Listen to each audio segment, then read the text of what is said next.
Let's talk about this 6-2 Seahawks team that's only going to get better now after making a significant deadline move.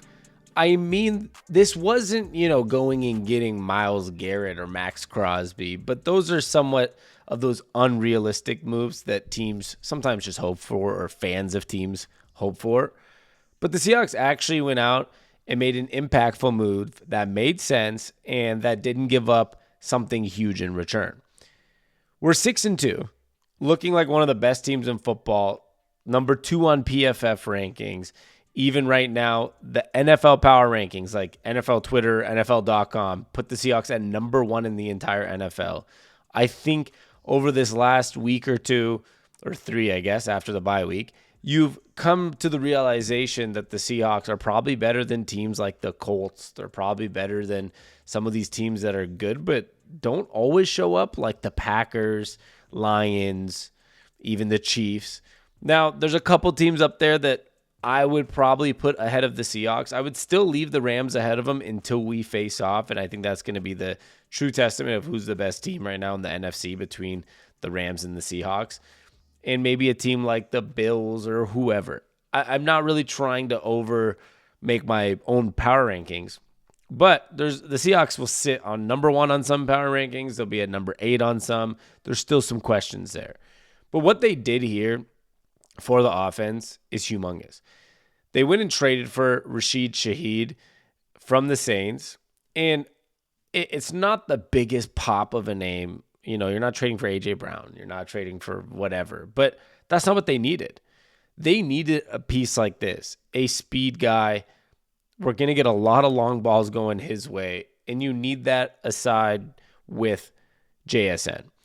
Cooper Kupp already missed 1 game now. The injury thing, he's aged. He's not as elite as he once was. We've seen what we can get out of Torrey Horton when he's getting targets. But I think adding a third good receiver, a third younger good receiver with speed, was a huge piece to the Seahawks offense. An offense that, number 1, is actually protecting their quarterback this year.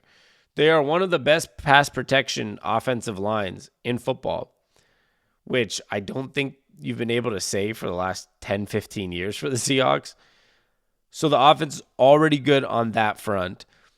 The offense is already good in a balanced way, being able to run the football and pass the football. Now, the run game's actually been not as good as the passing game, but we know we can have a breakout game from a guy like Kenneth Walker, Zach Charbonnet at the goal line. Don't understand why he's getting every carry. I know he's better at the goal line, but Kenneth Walker should be getting some more carries. But that's beside the point. The point is balanced offense that's looking great. And the defense is also looking great for a team that's also dealt with injuries. I mean, Devin Witherspoon's missed games. Julian Love's still out. I think we didn't have Derek Hall the game before the bye week. There's just been so many players in and out while the defense just continues to seem like they're getting better, and it's clearly the Mike McDonald effect. So even though the offense has been better than the defense, I didn't necessarily believe the defense needed to make any big moves. The only way I would have been, I think it would have made sense to make a move on the defense was if someone exceptional was available. A Myles Garrett, a Max Crosby, a Jermaine Johnson from the Jets defensive end. He's kind of on that borderline where I'm like, if they made that move, I'd be pretty excited. But I don't think it was necessary with the way Mike McDonald can coach a defense and just completely change everything. I mean, Nick Eamon-Worry's looking like he's going to be great in the NFL. Byron Murphy this year's breaking out. You've seen Leonard Williams' career have the best year of his career last year after, a pretty decently long career. He just makes everyone good. Tariq Woolen, just like that after a bad week 1, you can see how much better he is. And the backups, when you didn't have Devin Witherspoon, when you didn't have Nick Eamon-Worry, Josh Jobe stepped up big this year. Darion Kendrick stepped up big this year. Ernest Jones was out last game. You had Tyrese Knight playing middle linebacker. You have Drake Thomas out there making plays. You had Ty Okada making plays. This is all Mike McDonald. So unless they add a piece where I think, bam, we're going to give up, 3 draft picks for Myles Garrett, 3 first-rounders because he's available. Other than that, I don't think they were trying to give up pieces for a defense that, with a coach like Mike McDonald, that you can make it good regardless, and you will make it good. And he makes everybody better. So I'm kind of glad they didn't do anything on the defense if there wasn't something great. The offense, kind of the same thing. I don't think they're in a situation where they're going to go trade 3 first-rounders for somebody. Because who? They're not looking for a quarterback. They're not going to look for a running back. I know there was the Achane rumors earlier on, but like, you have Kenneth Walker. You're fine. The run blocking hasn't been great, actually, surprisingly, even though the pass protection's been phenomenal. I just don't think you need to change much up when you are, like right now on PFF, they're the number 1 graded offense in all of football. On DVOA, they're the number 1 offense in all of football. You don't need to make a humongous move. It goes back to the defense thing. If there was a, move that you think is generational, like he wasn't even available, he's not going to be available. Like, oh, Justin Jefferson's available and we can trade 3 firsts and have him paired with JSN. Yeah, any team would do it. But that's not the situation they're in. So what they do, they're like, we have the best receiver in football right now. We have Torrey Horton, who's 22 years old. JSN, who's 23 years old. We're building this special. Cooper Kupp's there. Mentor. Can make big plays still. I mean, he's still... I feel like we're all talking about Cooper Kupp, me especially, but on social media, on other YouTube videos I watch, kind of as like a completely washed up player. He's not completely washed up. I think you look more at like the Tyler Lockett's of the world as like, okay, that's washed up. Cooper Kupp's kind of in that 3 years ago Tyler Lockett's space where you can have a 100-yard game. You're going to have a bunch of 50-yard games, 40-yard games. You're not going to be consistently a 90-yard, 100-yard, player, but still a great piece. You have those are 3 receivers right there that a lot of teams would love to have as their 3 guys, JSN, Horton, and Cooper Kupp. But then you go add Shaheed, who's a speed demon, who is going to make Sam Darnold better, and Sam Darnold is going to make him better. I'm going to look at some of these PFF grades here. Rashid Shaheed has a 94.5 PFF grade on targets 20 yards or more since 2023. Sam Darnold has a 97.4 passing grade on 20-plus yard throws since 2024. The last season and a half, last year in Minnesota and this year, Sam Darnold, by the numbers, first of all, I think he has the most yards per catch average or yards per pass average in the NFL right now for any starting quarterback. And he has the best numbers for 20-plus yard passes in the NFL last year and through halfway through this year. So what the Seahawks did is just really smart. They said, let's look at this. Can we, if we add Rashid Shaheed, we have JSN, Cooper Kupp, Rashid Shaheed, Torrey Horton, Sam Darnold, who can throw the ball downfield, and have a guy like Shaheed that is going to go down there and catch it. Great move. And I don't know if they're going to use him. I think they will, but a guy who was an all-pro, I think it was either last year or the year before, first-team all-pro in punt and kick returning. He's an explosive downfield receiver, a weapon that is phenomenal for a team like the Seahawks. We've seen it. He had the highest top speed in the entire NFL on a play this year. I think it was 22.7 miles per hour on his 84-yard touchdown it was against the New York Giants. I think it was like 84, 86 yards. He is fast. The fastest recorded speed in the NFL this year. And interesting in the kind of the betting space, Rashid Shaheed has hit the higher on his receptions projection every game this season. He's the only player to go 9 for 9 on any stat this year, according to Underdog Fantasy. So we're talking about a loaded team for the Seahawks already, a team that's amazing. And then you add a guy like that, Rashid Shaheed, who's going to make the offense even more explosive, make it even more difficult for defenses to figure out what the heck are we going to do with JSN already out there, with Sam Darnold playing the way he does, with a team that can have a balanced run game. The deep threat credentials for Shaheed really changed things up for us. Since he entered the NFL in 2022, he has the 3rd highest air yards per target, 13.63, and ranks 9th in yards per catch, 14.9. 6 of his 12 career touchdowns have been over 50 yards, including the 87-yard touchdown in week 5 it was, and it was 87 yards against the Giants, where, remember, I said he recorded the highest speed in the entire NFL this year at a 22-something miles per hour. I have the number somewhere, but I'm not trying to overlook for it. The Seahawks got a good one. Chris Olave himself said it. He tweeted, "You got a great one, bro," when JSN tweeted out the eye emoji.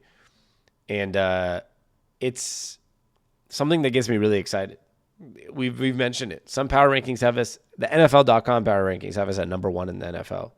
We're 6-2 right now. We're tied for the best record in the NFC. We're right there at the 3 seed, only behind the Eagles and Bucks. That Bucks win would have been great, but we didn't get it. It's okay. We're looking at like a team that can win the NFC West if we keep up pace. We can be a top 1-3 or 1-4 seed. I'd say 1-3 seed. You have to win the division, but top 1-3 seed in the entire NFC. Legit contenders. We're 6-2 now. I think our over-under this season was 8.5 wins on sportsbooks. We're talking about a team that should win at minimum like 11 games right now. Might be a 12-win team if things go right. Cardinals should be able to get a win. Vikings, Panthers, Titans, Falcons. Those are games, if you're a legitimate team right now, contender, you're probably going to win those games. And even if you don't, you should win one of those harder games. One of them against the Rams, the 49ers game, the one against the Colts, whatever it is. But just those 5 easier games, I like to look at it like that because, yes, you can lose one of those easier games. You can also beat one of your other top opponents, like when we play the Colts, the Rams twice, and the 49ers. So there's 4 of those games, and then you have the 5 against the easier teams. Is that 9 games left? Yeah, it's 17-game season. So that's correct. Those 5, if you win those 5 and you lose to all the hard opponents, we're talking about a 11-7 team. No, 11-6. Yeah, 11-6 team. You know, I still get it mixed up from the 16-game seasons. I think of like 11-5, 10-6, 12-5, 12-4, not 12-5. But the Seahawks, they're on a solid pace to potentially be 12-5, 11-6. That's like right now their floor, unless there's a collapse or a major injury, knock on wood, hopefully nothing to Sam Darnold or someone important, but that's the floor. And making a move like this, I think, shows they're seriously trying to contend. A 4th and a 5th or a 4th and a 6th round pick for Shaheed, it's not really a big deal. I think, the Seahawks might be a little lower on they're a little lower on their draft picks going into next year, but it's okay. I think they're looking to contend now. A 4th and a 5th it was. I think they're just looking at the situation right now like, hey, are we in a contending space? If so, why would we not go all in right now? Team's young, like 3rd youngest offense in football, 9th youngest defense, I think it is.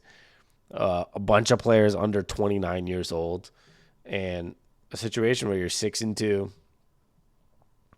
a top tied for the best record in the NFC.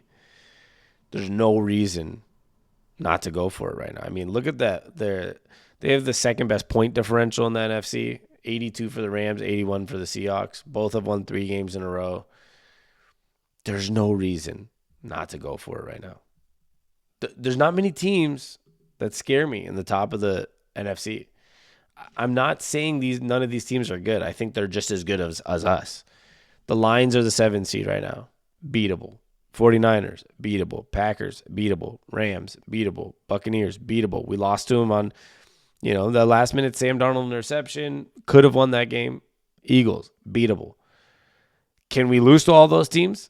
Absolutely. You could lose to any of those teams. Those are very good teams. The 1-7 in the NFC is very good. It's not like the AFC where you have the Steelers, the Jaguars, the Broncos this year even have been a little on and off. The playoff race for the NFC, all teams are good, but none of them. I think any team would agree with this. I think the 49ers would agree with this, the Packers, the Rams. Any of them could lose to the Seahawks or beat the Seahawks. But there's no what's that called? Like the team that everyone's scared of. I don't think that's possible right now in the NFC. I think the Seahawks right now, if anything, Most people are scared of the Seahawks. Problem is, I will say, even though, we've been phenomenal, we've scored the third most points in the NFC. We've given up the second least points in the NFC. Problem is the 4-0 on the road, 2-2 at home. The weird home away splits continue. But either way, keep winning. Do what you have to do. Hopefully you can get a win against the Cardinals at home this week. Make it 3-2 at home. Kind of break some of that bad mojo we've had at home. And prove to everyone, 7-2, you're legit. Now we're talking about the 12-5 floor for this season. Go win this week. RASHID Shaheed, I want to see just one big play. It doesn't have to be a touchdown. Just one really nice big play this week. That's what I'm hoping for. I love y'all. We'll see you next time, and we'll talk soon. Peace.